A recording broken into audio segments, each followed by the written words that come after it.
নমস্কার বন্ধুরা, সবাই কেমন আছেন? আশা করি সবাই ভালো আছেন এবং সুস্থ আছেন।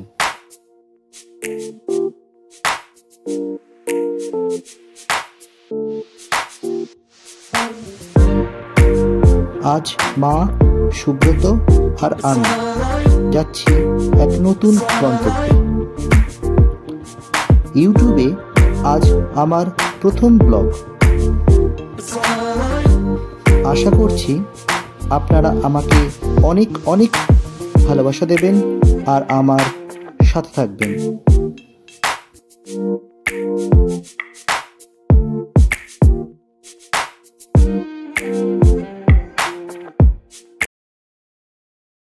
নমস্কার, আমি অভিজিৎ। আপনারা দেখছেন অভিজিৎ ব্লগস। ঘুরতে ঘুরতে, খেতে খেতে চলো এক্সপ্লোর করা যাক। আজ আমরা এসেছি দ্বিতীয় দক্ষিণেশ্বর মন্দির। কথাটা দ্বিতীয় দক্ষিণেশ্বর মন্দির কেন বললাম?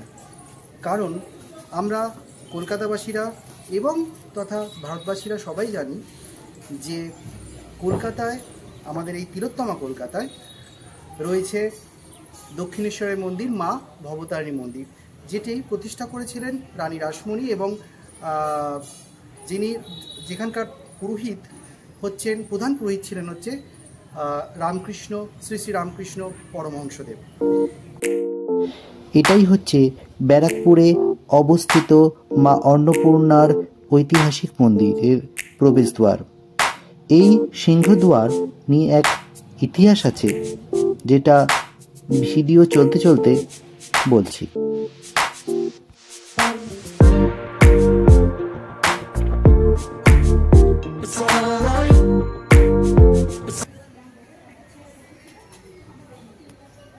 আমার পিছনেই রয়েছে, আপনারা দেখতে পাচ্ছেন, মা অন্নপূর্ণা মন্দির। এটি মায়ের নবরত্ন বিশিষ্ট মূল মন্দির। আর মূল মন্দিরের সামনেই রয়েছে নাট মন্দির। এখানে একটি নাট মন্দির আছে।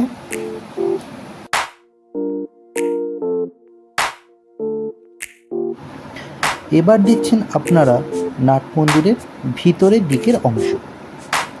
কি অসাধারণ শিল্পকলা, কি অসাধারণ কারুকার্য।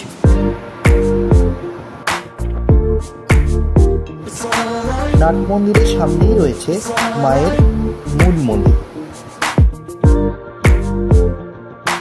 মূল মন্দিরের এক পাশে 3টে আর অপর পাশে আরো 3টে, মোট 6টা শিব মন্দির রয়েছে। আর প্রত্যেকটা শিব মন্দিরের শিবলিঙ্গের আলাদা আলাদা নাম রয়েছে। চলুন ওইদিকে শিব মন্দিরগুলো দেখি।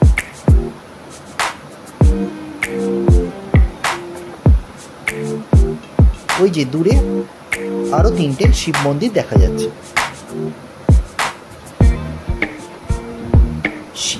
এই যে শিব মন্দিরগুলো দেখতে পাচ্ছেন।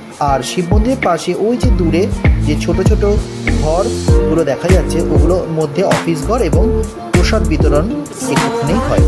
এটি মূল মন্দির, এটা নাট মন্দির। এখন কতগুলো সিনেম্যাটিক ভিডিও আপনারা দেখুন।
এই মন্দির প্রতিষ্ঠা করেছিলেন দক্ষিণেশ্বরের কালীবাড়ির প্রতিষ্ঠাতা রানী রাসমণির কনিষ্ঠা কন্যা জগদম্বা দেবী 1875 সালে 12 এপ্রিল চৈত্র সংক্রান্তির দিন।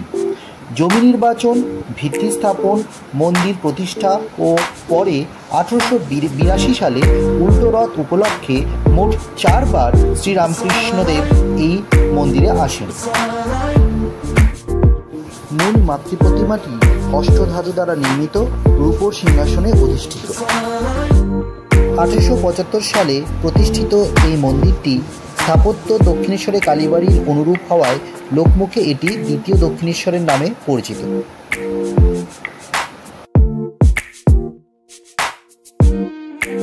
এই মন্দিরটি বঙ্গীয় স্থাপত্য শৈলীর নবরত্ন মন্দির ধারায় নির্মিত। ব্যারাকপুর টিটাগড় অঞ্চলের প্রাচীন নাম ছিল চানক, সেই সূত্রে এই মন্দিরটি চানক মন্দির নামেও পরিচিত। এই মন্দিরে সুবিন্যস্ত কার্নিশগুলিতে পঙ্খের কাজ অত্যন্ত সুনিপুণ।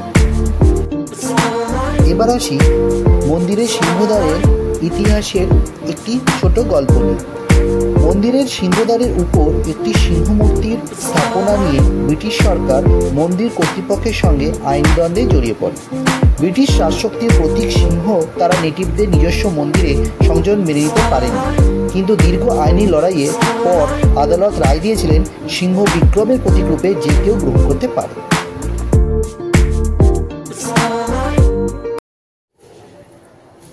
আমরা এখন মন্দির প্রাঙ্গণে বসে আছি, মানে আমি, মা আর সুব্রত।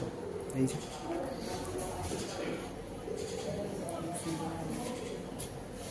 মা, সুব্রত। আমরা এবার ভোগ খেতে চলে এলাম। ভোগ দেওয়ার টাইম দুপুর 1টা থেকে 1:30টার মধ্যে। তবে আপনাদের আগে সকাল 10:30টায় অফিস রুম থেকে কুপন সংগ্রহ করতে হবে। কুপনের মূল্য নিরামিষ 120 টাকা আর মাছ ভোগ নিলে 180 টাকা। আপনি যদি আগের দিন মন্দির কর্তৃপক্ষকে ফোন করে বলে দেন তাহলে আরও ভালো হয়। এখানে সারাদিন থাকার ঘরও পাওয়া যায়, মূল্য 350 টাকা, তবে রাতে থাকা যায় না।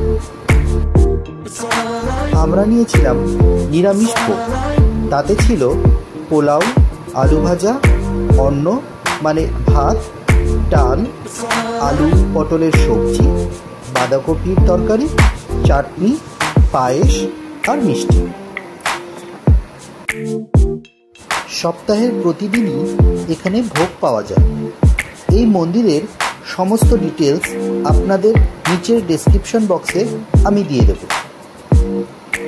এবার বলি কি করে আসবে। ব্যারাকপুর স্টেশন থেকে ব্যারাকপুর শিয়ালদাগামী যে কোনো বাস কিংবা অটোতে চলে আসুন ব্যারাকপুর গভর্নমেন্ট স্কুল স্টপেজ। সেখান থেকে টোটো বা রিক্সাতে এই মায়ের মন্দির মাত্র 10 মিনিট। আপনাদের আমার এই ভিডিও কেমন লাগলো অবশ্যই কমেন্টস করে জানাবেন। আর আমার ভিডিও ভালো লাগলে প্লিজ শেয়ার করবেন, সাবস্ক্রাইব করবেন আর বেল আইকনটা প্রেস করবেন। তাহলে যখনই নতুন ভিডিও আপলোড করব তার নোটিফিকেশন আপনাদের কাছে পৌঁছে যাবে। জয় মা অন্নপূর্ণা। ভালো থাকবেন, সুস্থ থাকবেন, পরিবেশকে পরিষ্কার রাখবেন আর গাছ লাগাবেন। নমস্কার।